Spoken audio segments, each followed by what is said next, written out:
Hello दोस्तों, नमस्कार। स्वागत है आप सभी का एक नए वीडियो में। इस वीडियो में हम लोग जूनियर सुपर टेट हिंदी भाषा का प्रैक्टिस नंबर 1 करेंगे।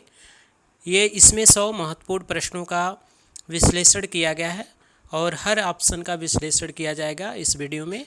तो बने रहिए हमारे साथ। चलिए शुरू करते हैं। शुरू करने से पहले एक गुजारिश है, चैनल में नए हैं तो लाइक सब्सक्राइब शेयर जरूर करें। इसमें जो पहला प्रश्न दिया हुआ है, उच्चारण स्थान की दृष्टि से त थ द ध न वर्ड क्या कहलाते हैं। देखिए, आप सूत्र पढ़े होंगे, ऋतु लसानाम दंत, ऋतु लसानाम लसानाम दंत होता है। ठीक है, इसमें री का मतलब होता है ल, तू का मतलब त वर्ग और ल और स। ठीक है, री ल और स, यह छोटा वाला जो स होता है, यह सभी क्या बोले जाते हैं, दंत से। तो यहाँ पे जो सही उत्तर होगा यहाँ पे ऑप्शन सी होगा। लेकिन अगर बात करें यहाँ पे कंठ का, तो देखिए होता है अकु विसर्जनम कंठ, यानी अ क वर्ग विसर्ग और ह क वर्ग में पूरा आ जाएंगे। ठीक है, यह सभी बोले जाते हैं कंठ से। अगर बात करें तालव्य का, तो यह होता है ईचु यसानम तालु, यानी ई च वर्ग और यहाँ पे जो ये वाला स होता है। ठीक है, यह हो जाएगा ईचु य और यह सभी बोले जाते हैं तालव्य से। मूर्धन्य की बात करें तो इसमें आते हैं ऋतु लसानम मूर्धा होता है, ऋतु। ठीक है, ऋतु रसाणाम मूर्धा, यानी री हो जाएगा, ट वर्ग हो जाएगा, यह र हो जाएगा और ये वाला स, यह सभी मूर्धन्य से बोले जाते हैं। ठीक है, तो इसे ध्यान रखिएगा। यहाँ पे दंत वाले अक्षर दिए गए हैं त थ द ध न, तो यहाँ पे ऑप्शन जो होगा सी सही हो जाएगा। चलिए देखते हैं अगला जो प्रश्न दिया है वह क्या है। अगला जो प्रश्न पूछा गया है वह है कि इनमें से कौन सा वर्ड अंतस्थ है। ठीक है, तो हिंदी वर्डमाला का मैंने एक वीडियो बनाया, उसे आप देख लीजिए, उसमें सब चीज़ बताया गया है। वह चैनल की वीडियो में है, उसे आप देख लीजिएगा। अंतस्थ का मतलब क्या होता है, तो इसमें जो आते हैं 4 वर्ड आते हैं, य र ल और व। ठीक है, यह अंतस्थ आता है, तो यहाँ पे अंतस्थ यह ऑप्शन सी सही हो जाएगा। इसमें जो 2 अक्षर आते हैं य और व, ठीक है, इसे अर्ध स्वर भी कहा जाता है। ध्यान रखिएगा, अर्ध स्वर भी कहा जाता है य और व को। ठीक है, और यहाँ पे जो र दिया था इसे लुंठित कहा जाता है और जो ल है उसे क्या कहा जाता है, पार्श्विक। तो इन सभी को भी आप याद रखिएगा। ठीक है, यहाँ पे जो क दिया हुआ है वह तो आएगा स्पर्श व्यंजन के अंतर्गत, स्पर्श व्यंजन के अंतर्गत आएगा। स्पर्श में आते हैं क से लेकर म तक 25 वर्ड। ठीक है, और उसमें जो च वर्ग होता है, च में च, छ, ज और झ, ये जो आता है उसे कहते हैं स्पर्श संघर्षी। ध्यान रखिएगा, स्पर्श संघर्षी कहा जाता है च, छ, ज, झ को। और क से लेकर म तक जो 25 है उसे स्पर्श कहा जाता है। ठीक है, अगर बात करें केवल संघर्षी व्यंजन क्या है, तो जो संघर्षी व्यंजन होते हैं वह तीनों स होते हैं। ठीक है, तीनों स और ह, इसे संघर्षी कहा जाता है और उष्म भी कहा जाता है। अगर केवल संघर्षी दे दे तो आप स ह करिएगा, लेकिन स्पर्श संघर्षी पूछे तो च, छ, ज, झ। ठीक है, बाकी यहाँ प भी जो है प वर्ग का है। और यहाँ जो छ है यह बना है, संयुक्त अक्षर है। हिंदी में 4 संयुक्त अक्षर हैं। जो छ बनता है वह आधा क और श से बनता है। ठीक है, इसे ध्यान रखिएगा। तो हिंदी में 4 संयुक्त अक्षर है, वह वर्णमाला वाले भाग में मैंने अच्छे से उसको बताया है, आप उसे देख लीजिएगा। चलिए देखते हैं अगला जो प्रश्न है वह क्या है। इनमें से कौन सा वर्ण मूर्धन्य है। देखिए, मूर्धन्य अभी बताया गया था कि ऋतु रसाणाम मूर्धा, यानी री और ट वर्ग। तो ट वर्ग का यहाँ पे जो है ऑप्शन ए में जो है वह सही हो जाएगा। ट वह मूर्धन्य है, तो ऑप्शन 1 यहाँ पे सही हो जाएगा। आगे बढ़ते हैं, देखते हैं अगला जो प्रश्न है। मैं यथाशक्ति आपकी सहायता करूँगा, इस वाक्य में अव्यय छाटिए। तो अव्यय वह होते हैं जो लिंग वचन किसी के बदलने पर बदलते नहीं, यानी हर स्थिति में उसका प्रयोग उसी तरह होता है। तो यहाँ पे जो यथाशक्ति होते हैं वो यथाशक्ति है, यह क्या है, यहाँ पे अव्यय है। तो ऑप्शन यहाँ पे जो डी है वह सही हो जाएगा। आगे देखते हैं अगला जो दिया हुआ है। यहाँ पे दिया है कि निम्नलिखित में से वर्तनी जो शुद्ध है उसे बताना है। तो आशीर्वाद का जो सही रूप है वह यहाँ पे ऑप्शन नंबर जो 1 में लिखा गया है वह सही है। तो ऑप्शन 1 सही हो जाएगा। अगला जो प्रश्न दिया हुआ है, अध्यात्म में कौन सा उपसर्ग है? तो देखिए जो ऐसे वर्ड को आप क्या करिएगा, इसका संधि कर लीजिएगा। इसमें यड़ संधि है तो अधि हो जाएगा, अधि प्लस आत्म, ठीक है। तो अधि यहाँ पे उपसर्ग निकल कर आ रहा है, तो इस प्रकार यहाँ पे जो सही उत्तर हो जाएगा वो हो जाएगा ऑप्शन बी में, ठीक है। चलिए देखते हैं अगला जो प्रश्न है, इत्यादि का संधि विच्छेद क्या होगा? तो इत्यादि का यह भी देखिए, अगर य के पहले य और व के पहले अगर आधा अक्षर लगा है तो वह यड़ संधि का उदाहरण होता है, इसे ध्यान रखिएगा, ठीक है। यहाँ पे आधा अक्षर य के पहले है तो इसका विग्रह क्या होगा, जो त आता है य आता है वह ई से आता है, तो इति लग जाएगा, इति प्लस आदि से इत्यादि हो जाएगा। वह जो संधि पढ़ाया जाएगा तो वह बताया जाएगा। यहाँ पे जो सही उत्तर होगा वो ऑप्शन सी सही हो जाएगा। चलिए आगे देखते हैं। अगला जो है, त्रिनेत्र का सही अर्थ क्या है? तो सभी जानते होंगे त्रिनेत्र भगवान शिव को बोला जाता है, तो ऑप्शन 1 सही हो जाएगा। अगला जो प्रश्न है, निम्नलिखित शब्दों में विसर्ग संधि किस शब्द में है? ध्यान दीजिएगा, यहाँ पे देखिए अधोपतन जो होता है इसका विग्रह होता है अध प्लस पतन, अध प्लस पतन, तो यहाँ पे अध प्लस पतन से यह हो जाएगा अधोपतन, यानी ऑप्शन 1 यहाँ पे विसर्ग संधि का है, बाकी व्यंजन संधि के उदाहरण हैं, ठीक है। अगला जो दिया हुआ है, सही वर्तनी चुनिए। तो देखिए पूजनी का जो सही रूप यहाँ पे है वो ऑप्शन नंबर 1 में है, तो यह सही हो जाएगा। अगला जो प्रश्न पूछा गया है, कौन सा रस रसराज माना गया है? तो देखिए सभी विद्वानों द्वारा श्रृंगार रस को रसराज माना गया है, और भरत मुनि जो रस के आचार्य माने जाते हैं, प्रवर्तक माने जाते हैं, उन्होंने अपने नाट्य शास्त्र में 8 रसों का उल्लेख किया था और उसमें शांत रस का उन्होंने उल्लेख नहीं किया था, तो इसे भी ध्यान रखिएगा। चलिए आगे देखते हैं। अगला जो प्रश्न है, शोक किस रस का स्थायी भाव है? तो शोक जो होता है वह करुण रस का स्थायी भाव है, श्रृंगार का रति होता है, विभत्स जो होता है वह इस स्थायी भाव, और शांत का निर्वेद, ठीक है, विभत्स का जुगुप्सा होता है, ठीक है। चलिए देखते हैं अगला जो कहा है। अगला प्रश्न है कि कहे कवि बेनी बेनी ब्याल की चुराई लीनी, इस पंक्ति में कौन सा अलंकार है? ठीक है, तो यहाँ पे देखिए जो बेनी बेनी दिया हुआ है तो यहाँ पे 2 अर्थ है उसका, इसलिए यहाँ पे यमक है, तो ऑप्शन 1 सही हो जाएगा। बढ़ते हैं, देखते हैं अगला जो प्रश्न है, इनमें से कौन सा शब्द लक्ष्मी के अर्थ में प्रयुक्त होता है? तो देखिए जो चंचला शब्द है वह लक्ष्मी के अर्थ में प्रयोग होता है, ठीक है। तो लक्ष्मी चंचल होती है, यानी एक जगह रुकती नहीं है, चंचल होती हैं, तो यहाँ पे जो सही उत्तर होगा ऑप्शन बी सही हो जाएगा। चलिए बढ़ते हैं, देखते हैं अगला जो प्रश्न है वह क्या पूछा गया है। अगला जो प्रश्न है यहाँ पे दिया गया है, आंजनेय का सही अर्थ क्या है? यह बताना है कि आंजनेय का सही अर्थ क्या है। यहाँ पे ऑप्शन जो दिए गए हैं उसमें जो सही रूप होगा, हनुमान को आंजनी पुत्र बोला जाता है, तो ऑप्शन नंबर यहाँ पे भी सही हो जाएगा। अगला जो प्रश्न है, उत्कर्ष का विलोम क्या है? तो उत्कर्ष का जो विलोम होता है वह होता है अपकर्ष, तो ऑप्शन सी सही हो जाएगा। अगला जो प्रश्न है, अपने मुँह मियाँ मिट्ठू बनना का अर्थ क्या है?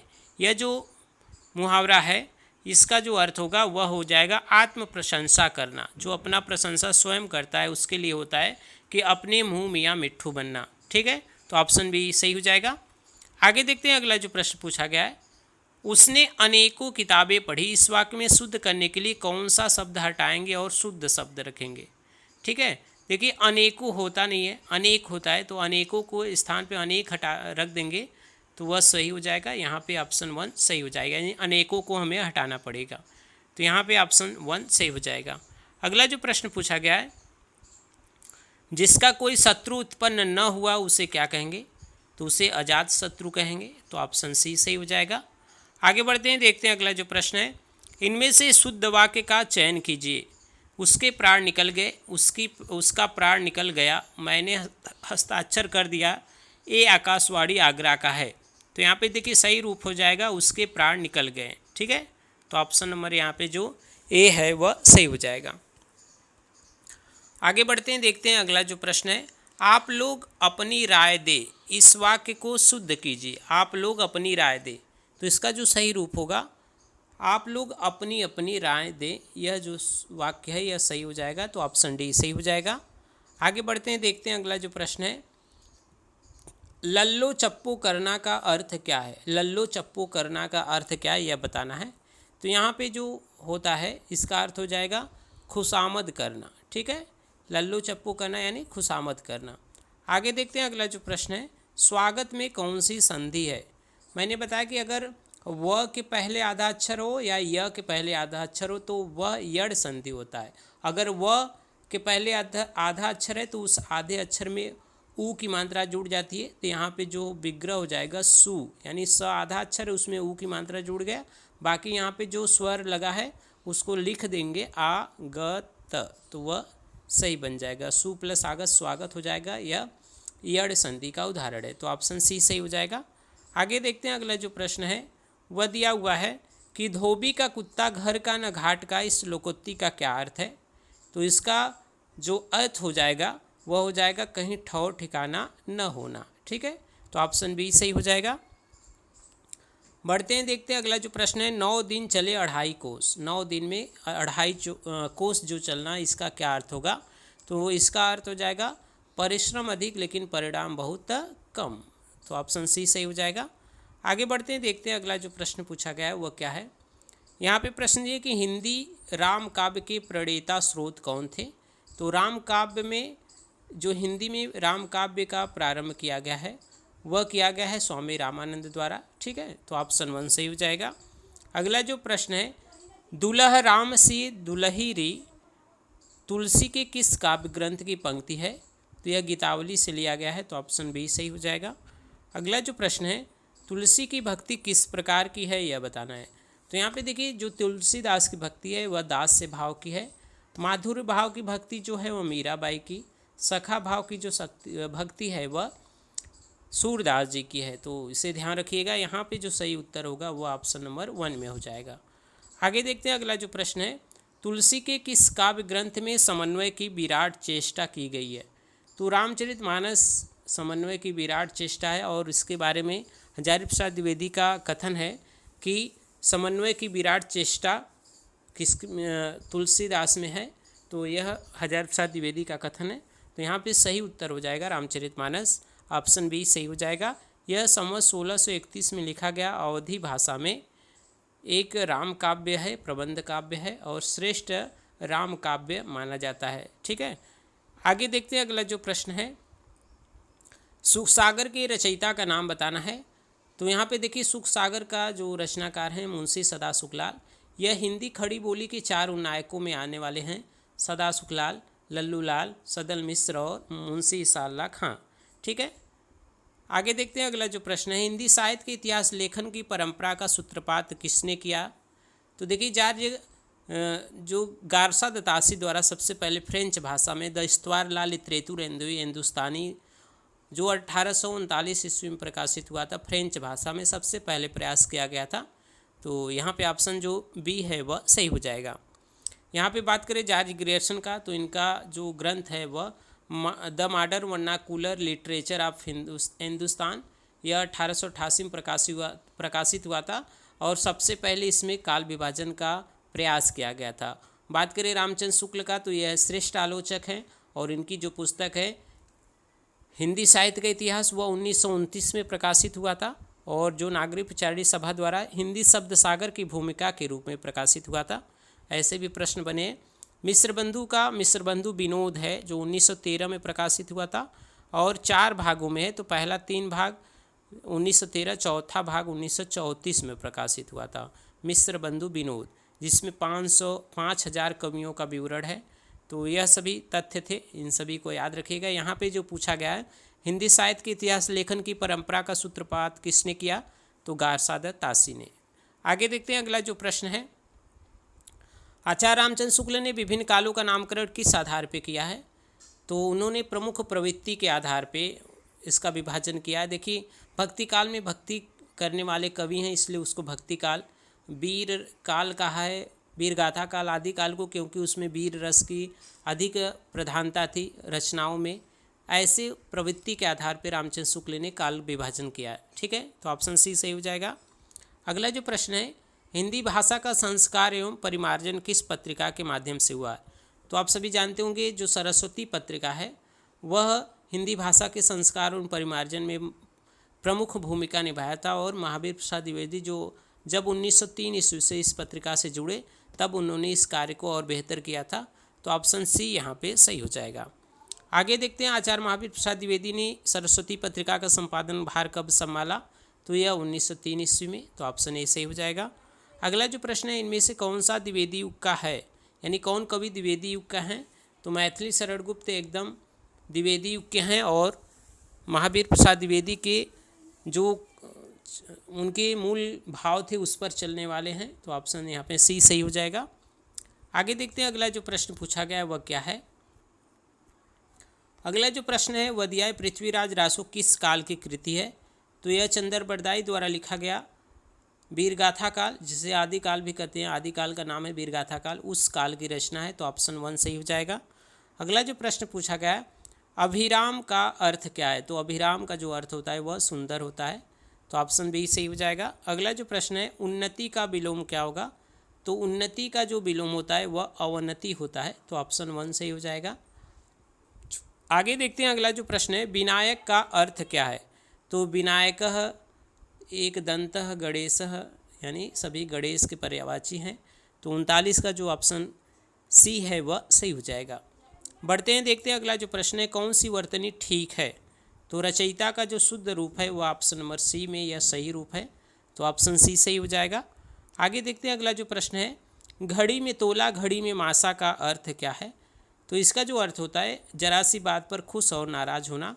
तो ऑप्शन यहाँ पे जो डी है वह सही हो जाएगा। बढ़ते हैं, देखते हैं अगला जो प्रश्न है, गधा खेत खाए जुलाहा पीटा जाए का अर्थ क्या है? इसका अर्थ हो जाएगा कि अपराध कोई करे और दंड किसी और को प्राप्त हो या मिले। तो ऑप्शन यहाँ पे जो डी है वह सही हो जाएगा। अगला जो प्रश्न है, घर की खांड किरकिरी लागे बाहर का गुड़ मीठा, इसका जो अर्थ होगा वह क्या हो जाएगा? इसका अर्थ हो जाएगा अपनी वस्तुओं का तिरस्कार करके दूसरों के चीज़ों के पीछे भागना। यहाँ पे ऑप्शन डी यहाँ भी सही हो जाएगा। आगे बढ़ते हैं, देखते हैं अगला जो प्रश्न है, निम्न सूचियों को सुमेलित करना है। यहाँ पे जो दिया गया पृथ्वीराज रासो किसकी रचना है? तो चंदर बरदाई का, संदेश रासक अब्दुल रहमान का, परमाल रासो जगनिक का, विसल देव रासो नरपति नाल्ला का। तो यह सही रूप है। आगे देखते हैं, अगला जो प्रश्न दिया है वह क्या है। अगला जो प्रश्न दिया है, इन कवियों को रचना काल के आरोही क्रम में व्यवस्थित करना है। तो देखिए, आरोही क्रम में यानी पहले कौन से कवि आएंगे? तो पहले आते हैं कबीर, ठीक है। तो कबीर पहले आते हैं। तो यहाँ पे देखते हैं जो सही रूप हो जाएगा कबीर, जायसी, सूरदास, तुलसीदास। तो यह सही रूप है। तो ऑप्शन सी सही हो जाएगा। आगे जो दिया गया, सूफी साधना के 4 मुकामों में से कौन सा शामिल नहीं है? तो शरीयत, तरीक़त, हकीकत होता है लेकिन मलकत नहीं होता है, ठीक है, मारिफत होता है, ठीक है। तो यहाँ पे जो सही शामिल नहीं है वह ऑप्शन सी शामिल नहीं है। तो ऑप्शन सी सही हो जाएगा। आगे देखते हैं, अगला जो प्रश्न पूछा गया है वह क्या है, सूफी प्रेमाख्यानों में ईश्वर को किस रूप में कल्पित किया गया है? तो वह पत्नी के रूप में मानते थे, ठीक है, पत्नी के रूप में सूफी प्रेमाख्यान में ईश्वर को मानते थे। तो ऑप्शन यहाँ पे जो बी है वह सही हो जाएगा। अगला जो प्रश्न है वह क्या है, राधा वल्लभ संप्रदाय के प्रवर्तक कौन थे? तो हीथ हरिवंश राधा वल्लभ के संप्रदाय के प्रवर्तक थे। तो यहाँ पे ऑप्शन नंबर जो बी है वह सही हो जाएगा। अगर बात करें स्वामी हरिदास का, तो यह सखी संप्रदाय, महाप्रभु चैतन्य गौड़ी संप्रदाय, वल्लभाचार्य वल्लभ संप्रदाय के प्रवर्तक थे। आगे देखते हैं, अगला जो प्रश्न पूछा गया है, सूरदास का जीवन काल क्या रहा है? यानी सूरदास का जो समय है वह 1478 से 1583 ईस्वी। तो यहाँ पे ऑप्शन नंबर जो बी है वह सही हो जाएगा। बढ़ते हैं, देखते हैं अगला जो प्रश्न है, कौन सा ग्रंथ नंददास द्वारा रचित नहीं है? तो यहाँ पे जो भ्रमर गीत दिया हुआ है यह इनकी रचना नहीं है। बाकी रसमंजरी, सिद्धांत पंचाध्यायी और रूपमंजरी इनका है। तो यहाँ पे ऑप्शन नंबर जो ए है वह सही हो जाएगा। आगे देखते हैं, विक्रमोर्वशीयम के रचनाकार कौन है? तो विक्रमोर्वशीयम यह कालिदास की रचना है। तो ऑप्शन डी सही हो जाएगा। 10 कुमार चरितम किस लेखक की कृति है? तो यह जो है वह दंडी का है। तो ऑप्शन नंबर यहाँ पे सी सही हो जाएगा। आगे देखते हैं, अगला जो प्रश्न पूछा गया है, इनमें से शूद्रक की रचना कौन सी है? तो शूद्रक की रचना है मृच्छकटिकम। तो ऑप्शन डी सही हो जाएगा। अगला जो प्रश्न दिया है, अभिज्ञान शाकुंतलम के रचनाकार कौन है? तो यह कालिदास की रचना है। तो ऑप्शन डी सही हो जाएगा। अगला जो प्रश्न दिया है, गीत गोविंद किस संस्कृत कवि की रचना है? तो गीत गोविंद जयदेव का है, तो ऑप्शन बी सही हो जाएगा। आगे देखते हैं अगला जो प्रश्न पूछा गया है वह क्या पूछा गया है। अगला जो प्रश्न है, नाविक शब्द का सही संधि विच्छेद क्या होगा? देखिए 9 + 1 होता है, 9 + 1 यह अयादी संधि का है। अयादी संधि में देखिए यहाँ पे अगर आ की मात्रा लगे और व हो तो अ हो जाता है, ठीक है, 9 + 1, ठीक है, संधि पढ़ाएंगे तो उसमें बताया जाएगा अच्छे से। यहाँ पे देखते हैं अगला जो प्रश्न है, सच्चित का सही संधि विच्छेद क्या होगा? तो सत्य प्लस चित्त से सच्चित बनता है, तो सत्य प्लस चित्त। देखिए यहाँ पे हलंत दे दिया, तो यहाँ पे जो सही रूप होगा क्या होगा उसे ध्यान से देखिएगा। तो यहाँ पे ऑप्शन डी यह सही हो जाएगा, क्योंकि यहाँ भी हलंत है तो यहाँ भी हलंत होना चाहिए। आगे देखते हैं अगला जो प्रश्न है, प्रतिदिन में कौन सा समास है? तो जिस समास में अब पहला जो अव्यय रहता है वहाँ पे अव्ययी भाव समास होता है, तो यहाँ पे ऑप्शन बी क्या हो जाएगा? सही हो जाएगा। यहाँ पे अगला जो प्रश्न दिया है, रक्त वर्ण में समास बताइए। तो देखिए रक्त यानी वर्ण कैसा है? लाल, यानी विशेषता बता रहा है। तो जहाँ पे विशेषण और विशेष्य का संबंध हो तो वहाँ पे कर्मधारय समास होता है। इस कारण से ऑप्शन डी यहाँ पे सही हो जाएगा। आगे देखते हैं, राजन शब्द का पंचमी एकवचन का रूप क्या होगा? तो राजन शब्द का जो पंचमी एकवचन हो जाएगा वह राज्ञः, तो ऑप्शन 1 सही हो जाएगा। अगला जो प्रश्न है, जगत शब्द का सप्तमी एकवचन रूप बताइए। तो जगत शब्द का जो सप्तमी एकवचन हो जाएगा वह हो जाएगा जगति, तो ऑप्शन बी सही हो जाएगा। अगला जो प्रश्न है, स्था धातु का लंग लकार मध्यम पुरुष बहुवचन का रूप बताना है। तो स्था धातु का लंग लकार, तो लंग लकार में अ जुड़ जाता है, अतिष्ठत, ठीक है, तो यहाँ पे जो सही रूप हो जाएगा अतिष्ठत, तो ऑप्शन सी सही हो जाएगा। आगे देखते हैं अगला जो प्रश्न है, गम धातु लोट लकार प्रथम पुरुष एक वचन का रूप बताइए। तो गम धातु लोट लकार, तो गच्छतु गच्छताम गच्छन्तु गच्छ गच्छतम गच्छत गच्छाने गच्छाओ गच्छाम ऐसे चलता है, तो प्रथम पुरुष एक वचन पूछा है तो गच्छतु हो जाएगा, तो यहाँ पर सही रूप हो जाएगा ऑप्शन 1। अगला जो प्रश्न दिया है उसे देखते हैं, यदि गृह का अर्थ घर है तो ग्रह का ग्रह नक्षत्र को कहा जाता है, तो ऑप्शन बी सही हो जाएगा। अगला प्रश्न है, अंतिम सीमा किस शब्द का अर्थ है? तो कहते हैं ना कि हमारी पराकाष्ठा का मतलब अंतिम सीमा पराकाष्ठा को बोला जाता है, तो 65 का यहाँ पे सही रूप हो जाएगा। यहाँ पे जो ऑप्शन 1 है वह सही हो जाएगा। अगला जो प्रश्न है उसे देखते हैं, कौन सा शब्द मनुष्य का पर्यायवाची नहीं है? तो देखिए मानव, व्यक्ति और मनुज तो होता है, लेकिन अनुज छोटे को कहते हैं, तो यहाँ पे जो सही रूप हो जाएगा ऑप्शन 1 सही हो जाएगा।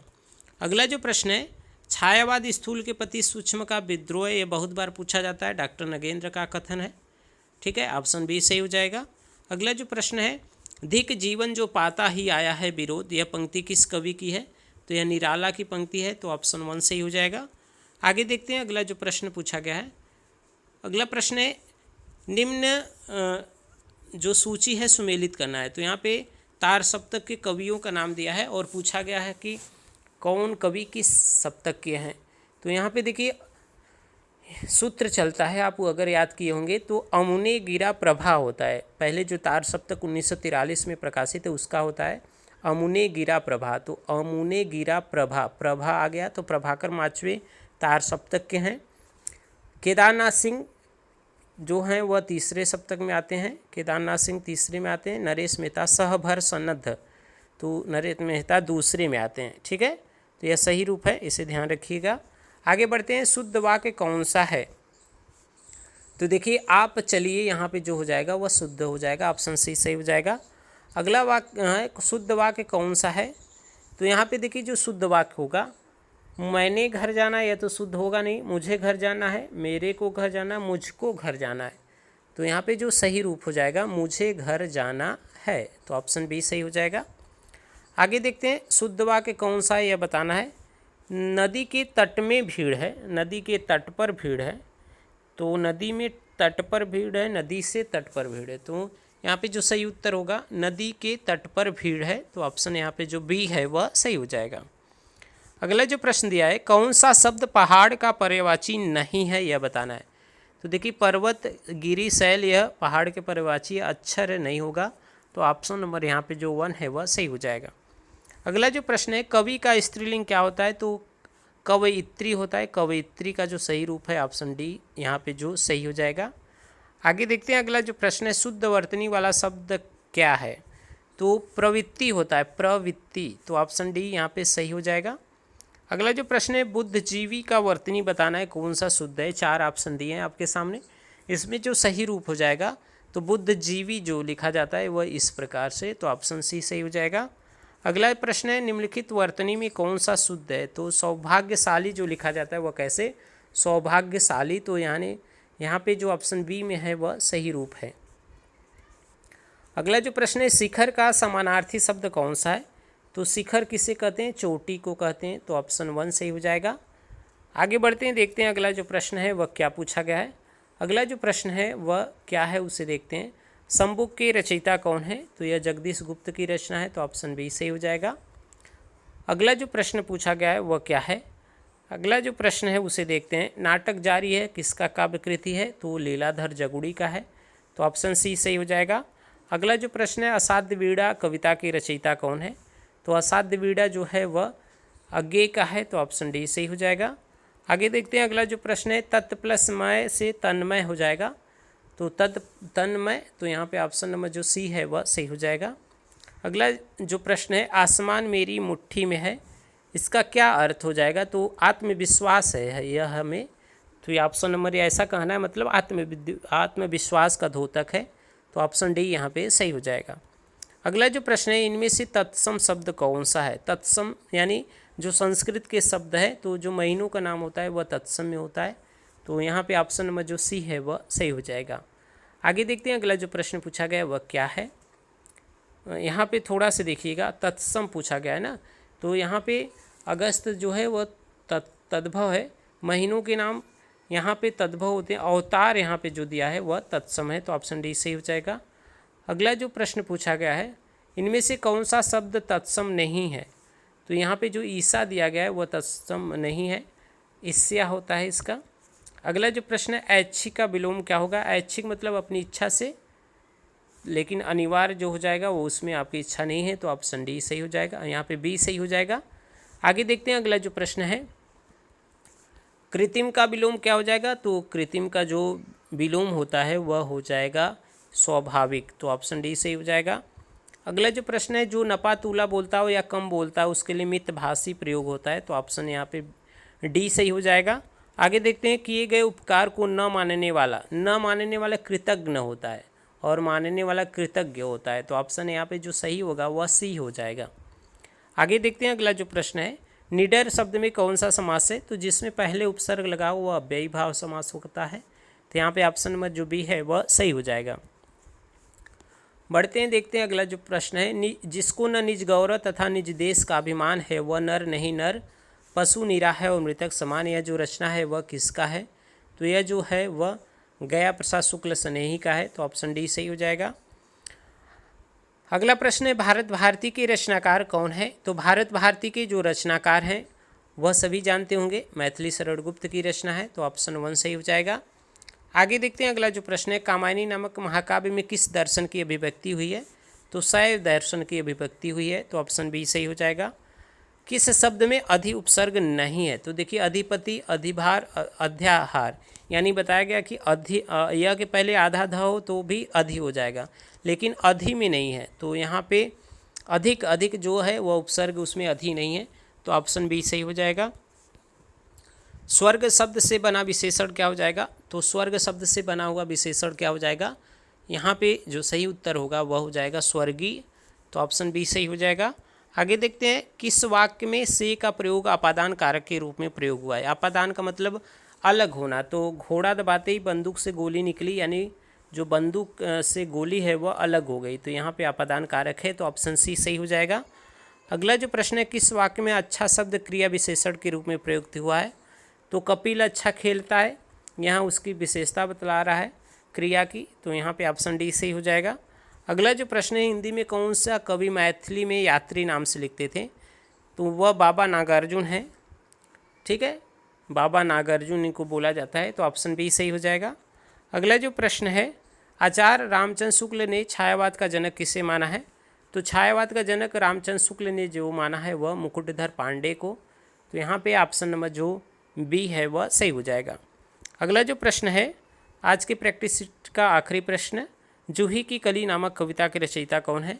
तो जूही की कली पहली मुक्तक छंद में रची हुई रचना है निराला जी की, और जिस रचना को महावीर प्रसाद द्विवेदी ने सरस्वती में छापने से इनकार कर दिया था। तो यह ऑप्शन यहाँ पे जो ऑप्शन 1 है वह सही हो जाएगा। इसी तरह प्रैक्टिस सेट लगातार हमारे चैनल पे जारी रहेगा। इसी तरह के महत्वपूर्ण प्रैक्टिस सेट पाने के लिए आप हमारे चैनल से जुड़े रहिए। लाइक सब्सक्राइब शेयर जरूर करिएगा। मिलते हैं एक नए वीडियो में। अगर कुछ सुझाव होगा तो आप कमेंट बॉक्स में ज़रूर दीजिएगा। आप सभी का बहुत बहुत धन्यवाद। मिलते हैं एक नए वीडियो में।